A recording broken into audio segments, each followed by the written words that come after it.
আমরা আংশিক সফল, হয়তো সম্পূর্ণ সফলতা আমাদের এখনো আসেনি। একটা স্বাধীন জাতিগোষ্ঠীর সংগ্রাম করতে হয় তার সংস্কৃতির পুনঃপ্রতিষ্ঠার জন্যে, তার ভাষার যে মূল কাঠামো, সেই কাঠামোকে শক্তিশালী করার জন্যে এবং সর্বস্তরে সেই ভাষার প্রয়োগ কিংবা বাস্তবায়নের জন্যে। পৃথিবীতে যে সমস্ত জাতি পরাধীন ছিল কিংবা উপনিবেশের অধীন ছিল, তাদের সংকটের সঙ্গে আমাদের সংকটের অনেক মিল আছে। 52 ভাষা আন্দোলনের মূল চেতনা ছিল আমরা সর্বস্তরে বাংলা ভাষা চালু করব। কিন্তু আমরা দুঃখের সঙ্গে লক্ষ্য করি এখনও আপনি যেটা বললেন যে উচ্চশিক্ষা, আইন কিংবা বিভিন্ন জায়গায় এবং কর্পোরেট সেক্টরগুলোতে বাংলার কদরটা কম। একদম যে বাংলা নেই সেটা বলবো না, বাট কদরটা কম। এই কদরটা বাড়াবার জন্যে আমাদেরকে রাষ্ট্রীয়ভাবে কাজ করতে হবে।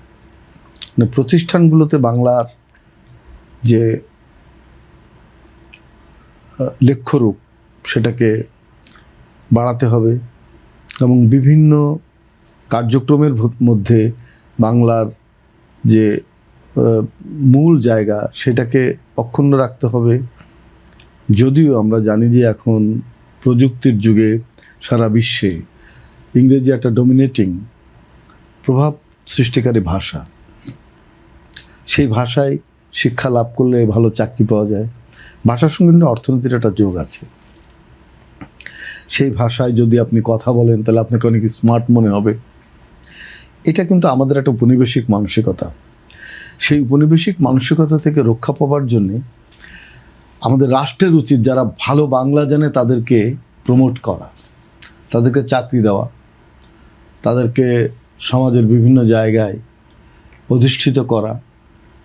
যেরকম ধরেন কবি, শিল্পী, সাহিত্যিক, বুদ্ধিজীবী, সাংস্কৃতিক কর্মী যারা বাংলাকে ভালোবাসে, বাংলায় কথা বলে, বাংলাতে শুদ্ধভাবে লেখে, এদেরকে চাকরি দিতে হবে। আপনি লক্ষ্য করেছেন যে যারা ভালো বাংলা জানে তারা কিন্তু খুব যে সমাজে অবহেলিত তা কিন্তু না।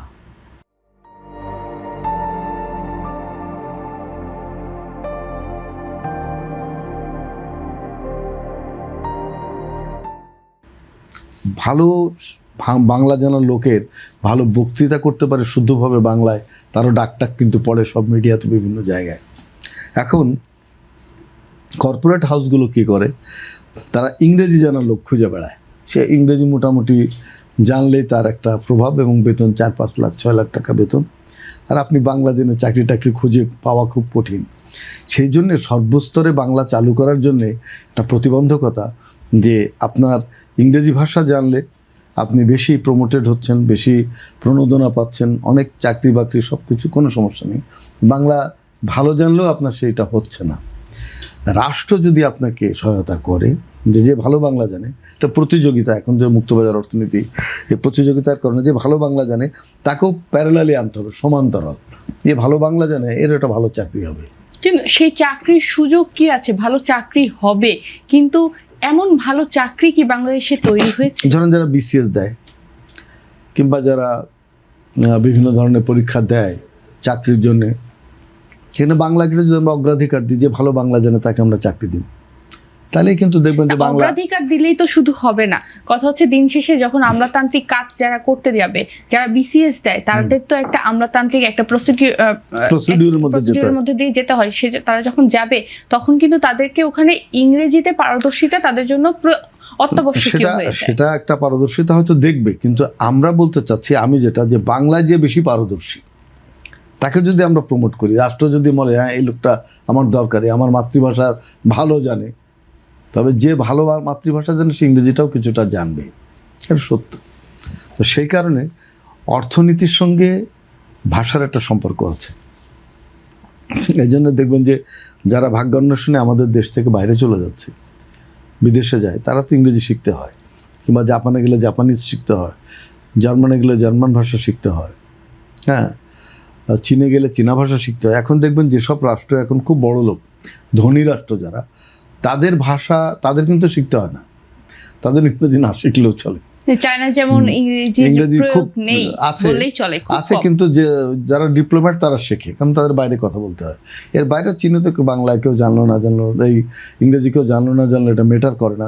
জাপানেও অত মেটার করে না, জার্মানিতে মেটার করে না, ফ্রান্সে মেটার করে না, শুধু মেটার করে আমাদের দেশে। কারণ আমরা হলো উপনিবেশিক মানসিকতা নিয়ে বড় হয়েছি, আমাদেরকে শাসন করে গেছে ইংরেজরা। আমরা দীর্ঘদিন পরাধীন ছিলাম নানাভাবে। হ্যাঁ, এবং দেখেন যখন ফার্সি চালু হলো এই মোগলদের সময়, তখন সবাই ফার্সিকে গুরুত্ব দিত, কারণ ওটা রাষ্ট্রভাষা হিসেবে এবং রাষ্ট্রের সব কাজে ওটা ব্যবহার হতো। এখন আইন আদালতেও কিন্তু ফার্সি, এবং এখনও যে দলিলগুলো আমাদের লেখা হয় সেটা কিন্তু ফার্সির আদলে।